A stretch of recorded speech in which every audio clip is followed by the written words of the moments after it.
Hi, my name's Ash, and I'm on here today to talk to you about you. It's been brought to my attention that the time has come for me to share what it is that we can all do as individuals at this time.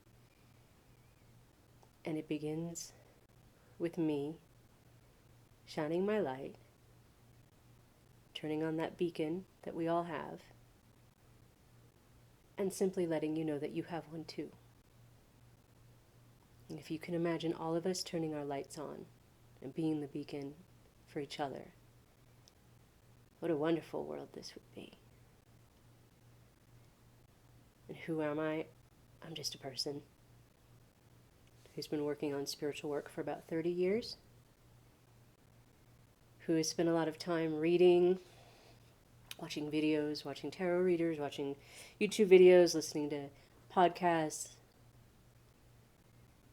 And on Friday the 5th, I had a really lovely meditation. I had a really intentional, mindful meditation that I went in with the purpose to talk to myself. Or more to the point, listen to myself. Which, albeit I consider myself spiritual, I can honestly say that I hadn't been that great at that. I argue with myself constantly, usually wrong.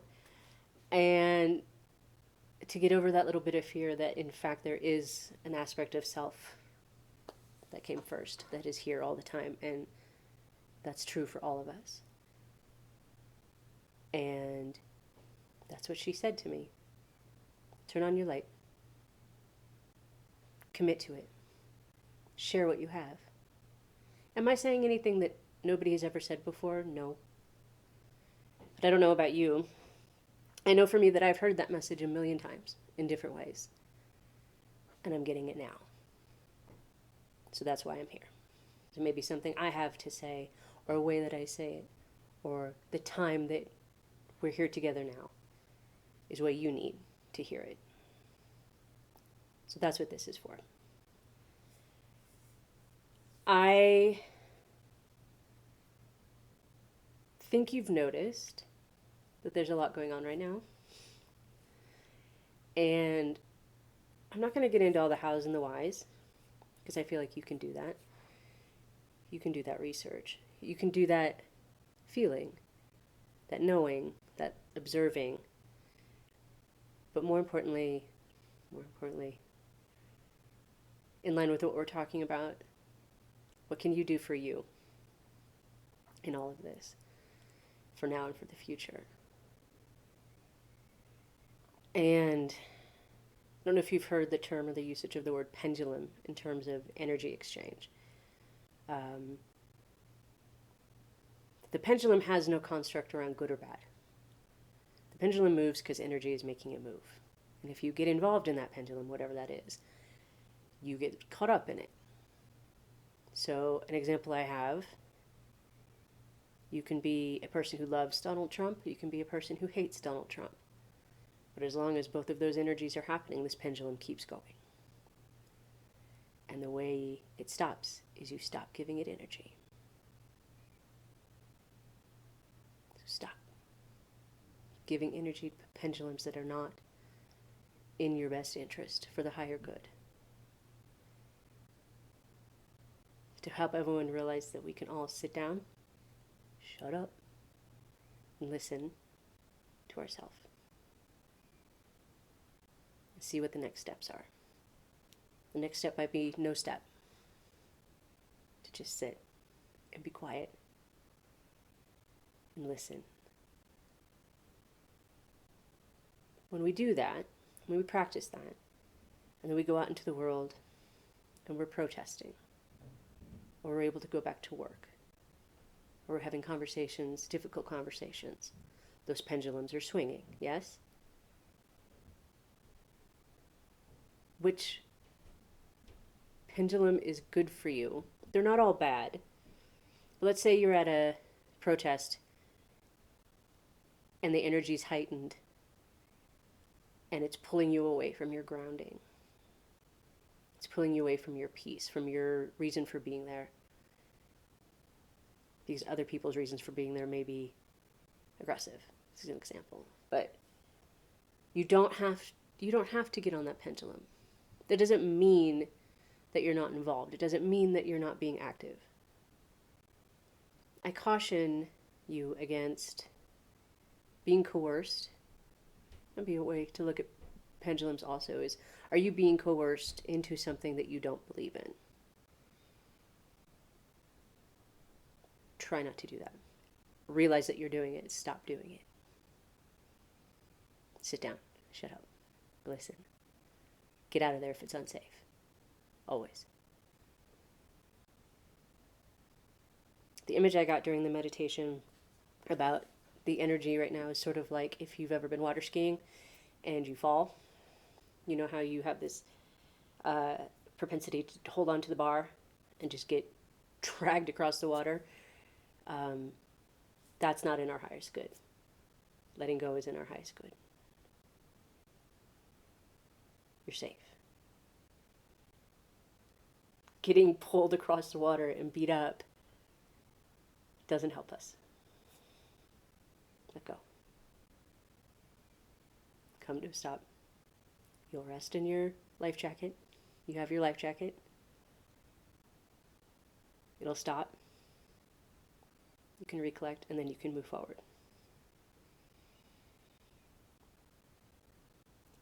Paradigm shifts. I believe I was going to talk about that earlier. I'm sure you've noticed kind of the common theme with everything that's happening right now is things that have been going a particular way are being revealed and shown that they cannot go that way anymore. We're learning why they've been going that way. We're learning how we have been indoctrinated into allowing it to continue. We're learning that we have the sovereignty to ask ourselves questions and make higher-minded decisions about how we want to respond and how we want to be active, how we want to activate the next line of thinking that is in our greatest good. It's happening personally, and it's happening externally. I would say it started on the greater scale with the Me Too movement, possibly before. That's when I remember. For myself personally, things that might seem not a big deal, but still something that's been present in me for a long time, I'm now able to see clearly in a way that I haven't before. So one for me is body positivity. I was shown that it can be as simple as love your body because you have one. And again, maybe somebody has said that 9,000 times. I hear it now. It took off so much weight about how I was approaching it. It wasn't working. Not that great. But for whatever reason, that works for me right now. To love my body because I have one. And if that works for you, it's yours. Another one might be staying in a place because there's something about it that's safe or familiar that you know needs work in order for it to be good for you to stay there.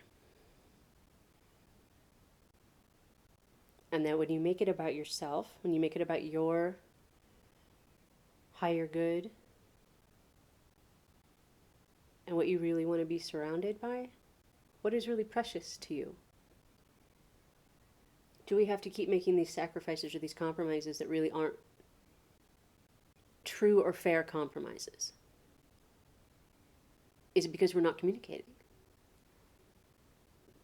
It's okay to not know what you want. It's okay to be confused. It's better to be able to say it At least start somewhere. I don't know what I want. I'm confused. You don't have to have all the answers. I think we get caught up in this idea that we have to have everything figured out before we can do the next thing. I don't think that's true anymore. Even doing this video, I have spent a great deal of time, like I said, watching videos and reading books. And after my meditation, I was watching one of my folks that I watch on YouTube, and she said, when are you going to do that? When are you going to be on that side? Not the couch side. And the moment of, really? Comes from some made up comparison, some made up narrative that I have going that I can't because I'm not, scholarly enough, trained enough, I haven't written a book.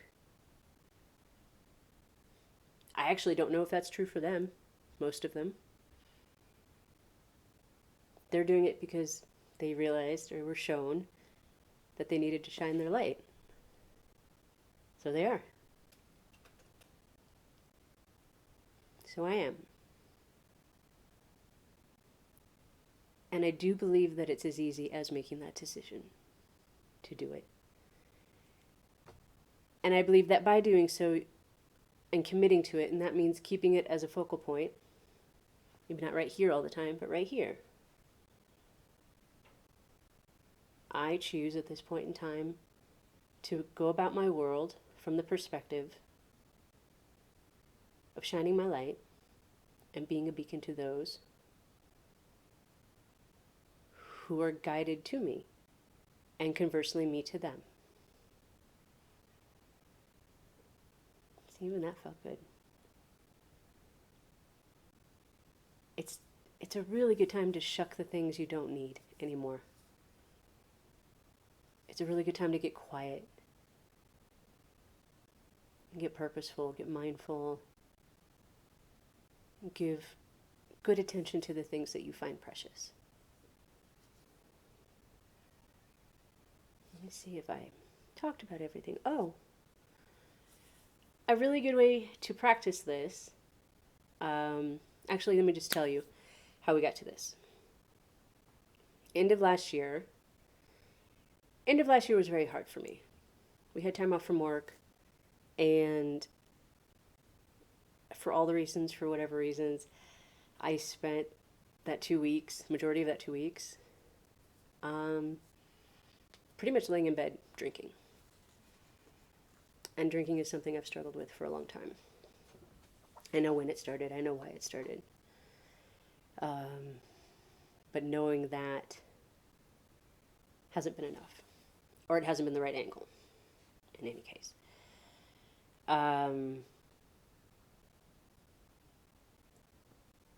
What I realized is that the drinking was really contributing to depression, which is something else I've had for a long time. Actually, not ironically, I've had the drinking and the depression for exactly the same amount of time.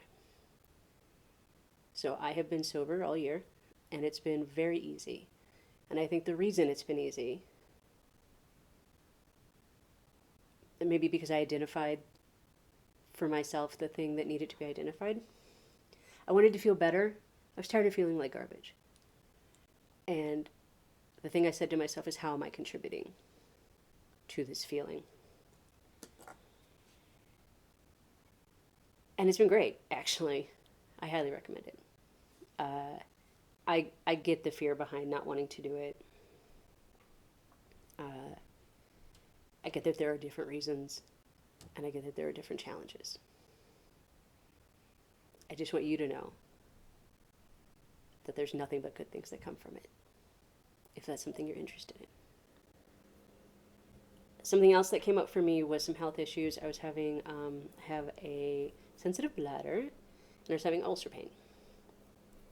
And as it turns out, all the foods that irritate one also irritate the other.